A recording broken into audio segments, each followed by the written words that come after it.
suspect deep inside, but can't explain. The United States of America is currently in the midst of a war. Not the kind when one country attacks another with missiles or tanks. Not like warplanes dropping bombs on our Pacific Fleet. Not like a hostile neighbor launching a surprise invasion across our borders. Instead, we face a cruel and merciless enemy who invented a whole new type of war, one that threatens us now more than all the bombs in the world.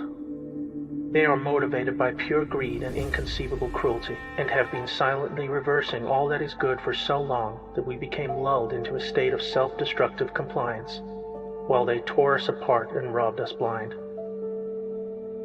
When patriots took back key branches of the U.S. government in 2016, a light was turned on to the vast corruption network that had infiltrated into the highest positions of power across every state.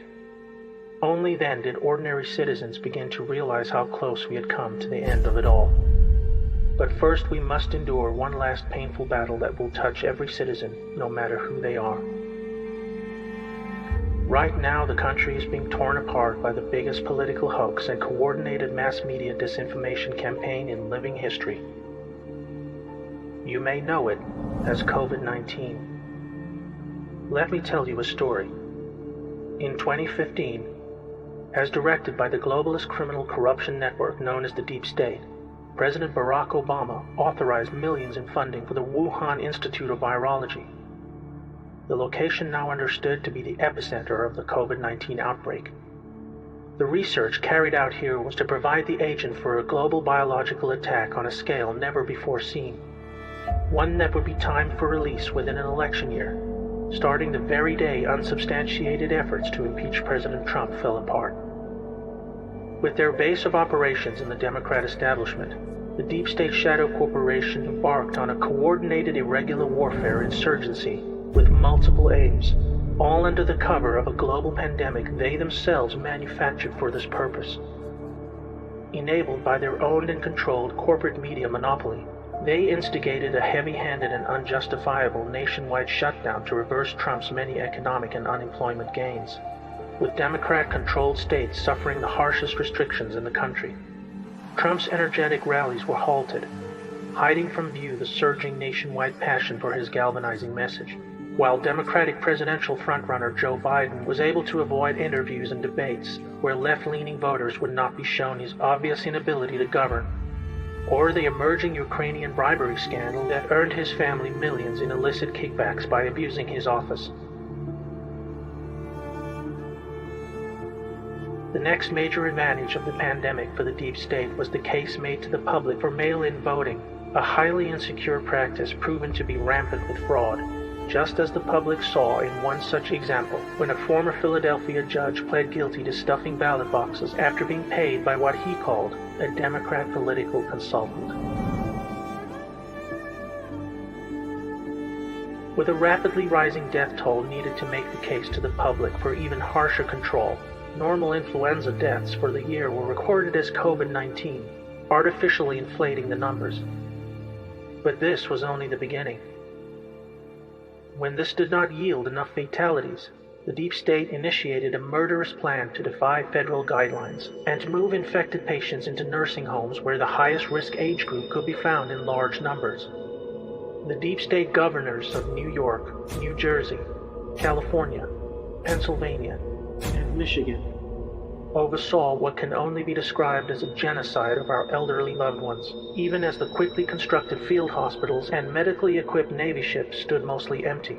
This horrendous act cost the lives of over 50,000 people, but gave the insurgency a death toll that would stoke the public fear needed to push ahead with their goals.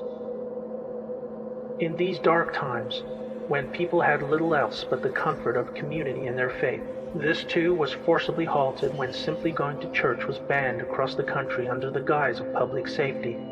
Depression and loneliness became the new epidemic, all designed to create the social conditions needed for what was to come next in their despotic plan to fracture the nation and hold on to power.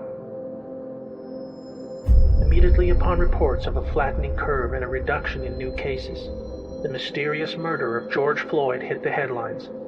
What was presented to the public as a routine instance of racially motivated police brutality turned out to be a strange and coincidental series of events involving two men who once knew each other, working security in a nightclub.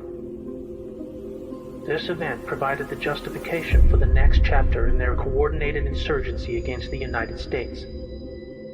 The goal was to inflame civil unrest along racial lines on an emotional platform of social justice. A divided house cannot stand, and the enemy knew this all too well.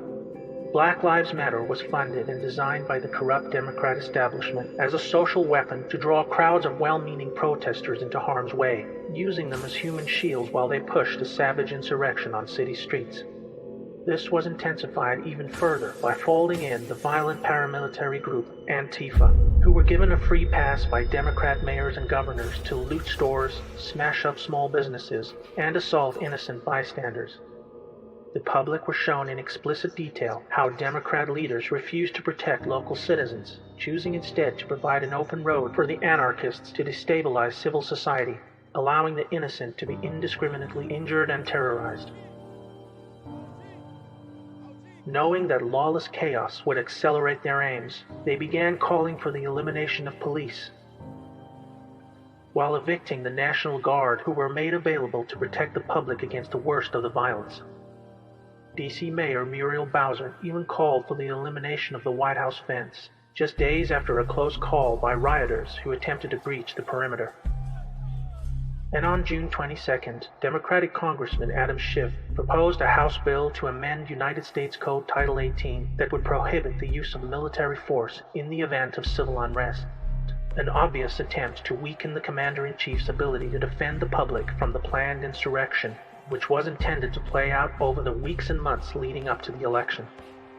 Attorney General William Barr has appointed the U.S. Attorney in Connecticut to investigate. The pandemic was also providing cover of a different kind.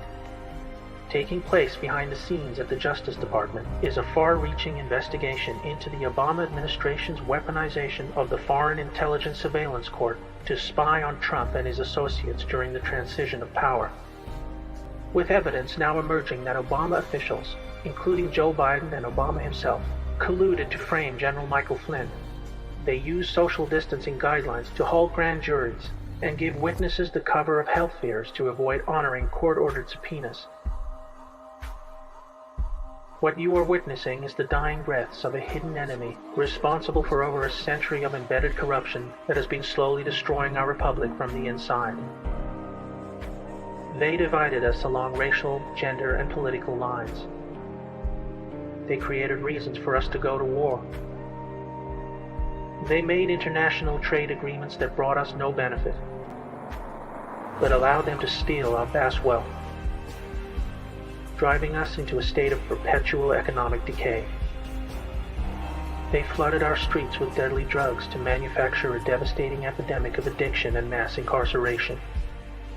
And they did it all with impunity while their completely controlled mainstream media assets kept us distracted and focused on everything else except our one true enemy.